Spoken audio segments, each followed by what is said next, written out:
Today we are going to be exploring one of the world's longest sea caves.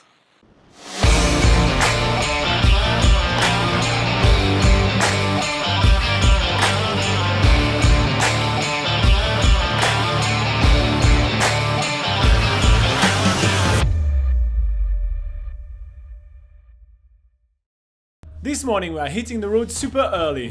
Woo! Robert's got a brand new ride! Oh yeah, Subaru, whatever.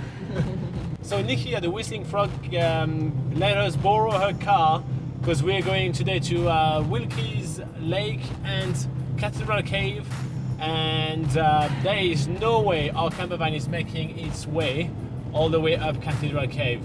Because of the tide, we can only go to Cathedral Cave today around 3:30 p.m. But beforehand, we have organized an awesome activities and it's called Lake Wilkie.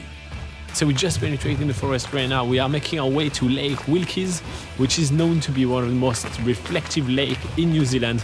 And it's a great hidden gem in the Catlins that a lot of people overlook. So we really want to take the time to show it to you. So that's why we set it up early and added that to our itinerary today. We are instantly distracted by this amazing forest that we're walking in right now. There's all these trees with really intricate markings on them, and we do also spot a few trees with gaping holes in them. This makes for some pretty fun pictures. The forest that we're walking in is a podocarp forest, and we're actually learning a lot about it thanks to all these information panels that you can read along the way. Along the track, there's a few really awesome viewpoints of Lake Wilkie, which I go to extreme lengths to get a good photo of. And then we are continuing all the way downhill as we make our way towards the lake. On the side of the track, we find even more signs telling us about the vegetation succession as we get closer to the lake, as we make our way from uphill to a lowland lake level. But obviously the main drawcard of Lake Wilkie Walk is Lake Wilkie itself. It is a superbly picturesque lake. It is super reflective because of all the dark tannin falling into the water, and the surrounding lush New Zealand native bush is making it look picture perfect. Lake Wilkie was formed about 13,000 years ago after the last ice age and used to be absolutely gigantic, but its size shrunk to the size that it is right now, which is only 1.7 hectares. Lake Wilkie is a bog type of lake. This is a very rare type of lake which has a very intricate ecosystem, being home to very rare species of animal, which is really awesome to find right here in the Catlins, almost very close to the coast itself.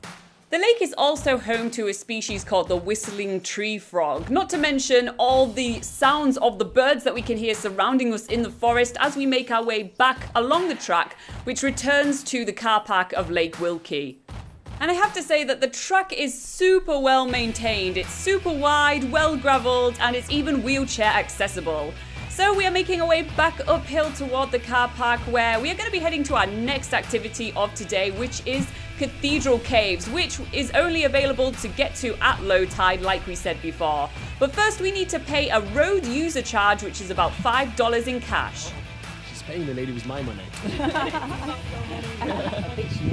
Okay, so it is a 1 kilometre walk down to the beach. It's quite a steep walk. Get to the bottom, turn left, a couple hundred metres across the beach of the cave. Because it's windy today, you might find a bit of water still around the entrance to the cave. Someone at the beginning of a track giving you some tips, it's awesome. I want to see that more often. So we are now on our way to Cathedral Cave, where we are going to be taking the most amazing caves pictures. Ooh, ooh,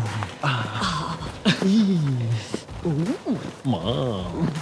The walk down is really well maintained but quite steep, which makes us really feel that it's going to be quite a hard one coming back on the way up. It's the funny thing about those kind of one-way hike, it's always much easier one way rather than the other. And in no time at all, we are reaching the beach that we're going to be walking alongside to reach Cathedral Caves. The thing to note about Cathedral Cave is that you can only access it between October and May, and the access is limited to 2 hours before low tide and 1 hour after. You can't even get down the Cathedral Caves road unless the fence is open, so just so you're aware. We arrive at Cathedral Cave and we are amazed by this huge entrance. And we can see definitely why this place has been named Cathedral Cave. But it's also been named that because the acoustics here are meant to be amazing, so I try it out. Oh!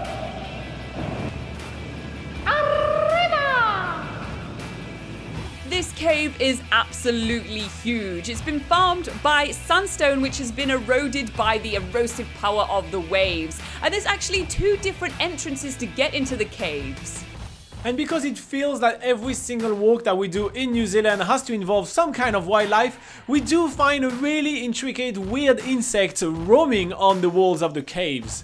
One of the very interesting facts about this sea cave is that Cathedral Cave is actually U-shaped, making it 2 entrances, and one of them is much closer to the water than the other.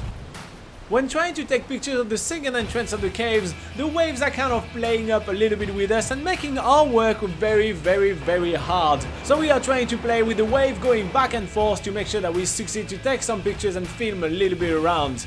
Cathedral Cave is actually one of the longest sea caves known in the world, which is quite interesting because it's really not a huge sea cave.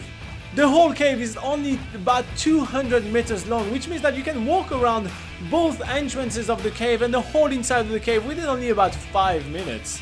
Which makes it a perfect pit stop for a Catlins road trip. And this is exactly what we did today, an awesome Catlin road trip to show you guys that there is so much to do in the Catlins. And tomorrow we're doing another Catlin road trips, and you know what? The day after we're doing another one. So we've just penetrating the forest right now. Oh yeah! Fucking hell, Laura. You have to make everything dirty, don't you?